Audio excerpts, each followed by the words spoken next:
And just this hour, a federal judge temporarily blocking a Trump administration freeze on federal grants and loans. This happened right before the freeze was set to go into effect and pauses the move until Monday. But it still leaves many programs across the country with questions, especially those who work with nonprofits who rely on government funding.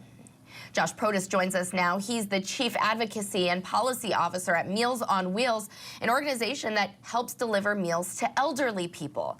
Josh, White House Press Secretary Caroline Leavitt was asked about this, and she suggested that a program like Meals on Wheels would not be affected. Is that the case from what you understand?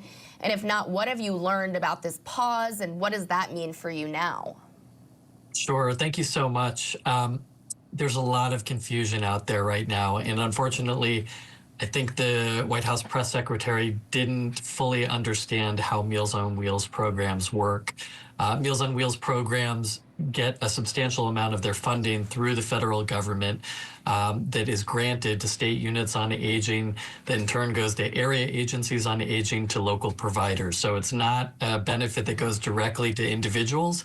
And our understanding is that it would still be subjected to the proposed funding freeze. You said that it relies on it a substantial amount. Can you talk about how reliant a program like Meals on Wheels is on this kind of funding? Sure. About 37% of funding for Meals on Wheels programs around the country comes from the federal government, and that helps to feed and provide social connections to 2.2 million seniors every year. So this would be a huge blow if there were a loss of that federal support. And the uncertainty right now that providers are facing and that seniors are facing is really harmful, and people just don't have clear answers.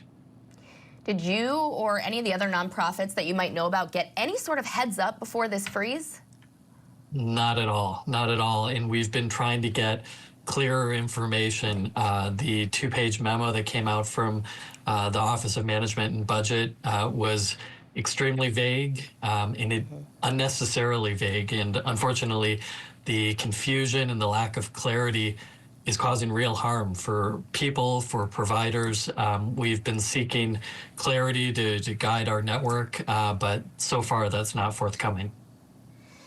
You know, the White House says that they're going to review the funding of many of these cases. They said they had to pause everything in order to start these kinds of reviews.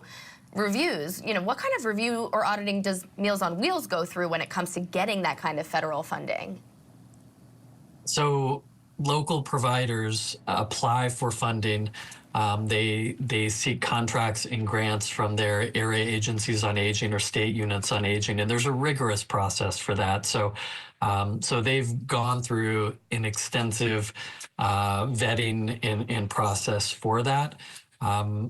So what further review, not totally clear.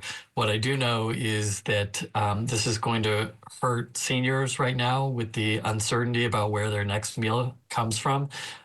These are people who are among the most vulnerable in our country, and just the fear that they may go without meals, without the social connections that they depend upon, is terrifying. Now, what does this look like for you? How do you accommodate if this is really going to be the reality for the foreseeable future? Well, we just heard the news about the brief administrative stay, so hopefully that will give some time to make sense of this and hopefully provide clarity. Look, our programs step up. During the pandemic, they did not miss a beat. They rose to the challenges of significantly increased demand, and our programs will do everything that they can to serve seniors in their communities. But the reality is that our programs are chronically underfunded. 1 in 3 of our programs report having a wait list because they just don't have enough funds to begin with to serve all the seniors in need. So this uncertainty is insult upon injury right now. But our programs will do the best that they can. They're dedicated to serving their communities and meeting the needs of seniors as best as they're able. So they're going to do everything that they can. So many people relying on these kinds of programs in order to do just daily things. Josh Protas from Meals on Wheels, thank you for joining us. Thank you.